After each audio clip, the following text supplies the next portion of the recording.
اور حسن معاشرت کے 6 اصول بیان کیے گئے ہیں۔ پہلا اصول قرآن ہے کہ فرد قرآن کے ساتھ جڑا ہو۔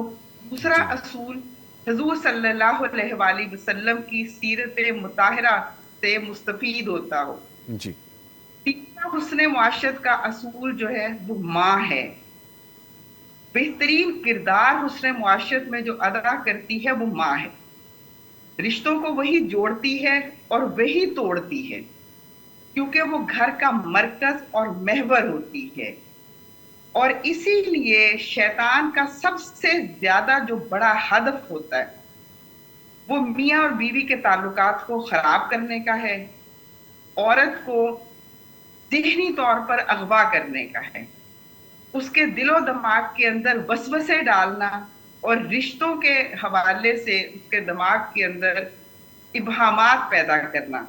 جی اور تھا جو ستون ہے حسن معاشرت کا، جو رشتوں کو برقرار رکھنے والی چیز ہے، وہ تعلیمی ادارہ ہے، اسکول ہے، کالج ہے، یونیورسٹی ہے۔ اب ویسے تو بات تھوڑی سی عجیب لگتی ہے کہ یہ کیا بات ہوئی، لیکن اصل میں وہ درس گاہ ہے، وہ تعلیم گاہ ہے۔ اور جو تعلیمی ادارے ہیں وہ بنیادی کردار ادا کر سکتے ہیں اور انہیں کرنا چاہیے کہ وہ رشتوں کی اہمیت بیان کریں۔ اور پانچواں مسجد، مسلمان کا تعلق مسجد کے ساتھ جڑا ہوتا ہے۔ جی 5 وقت کی نماز، نماز جمعہ، پھر نماز عیدین۔ تو جو خطبے ہیں جمعے کے، عیدین کے، اس کے اندر حسن معاشرت کا بار بار تذکرہ، اس کی اہمیت بیان کرنا۔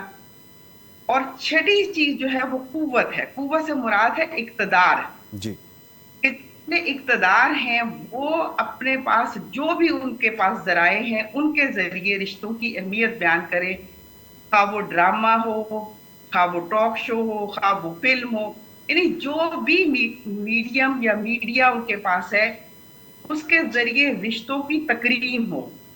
جیسے آج کل کا بہت بڑا ایشو ہے کہ ٹوٹل ڈرامے ساس اور بہو کے اختلافات اور اس کے انہی چیزوں کے گرد گھومتے ہیں۔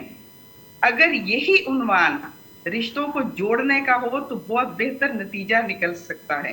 ٹھیک ہے۔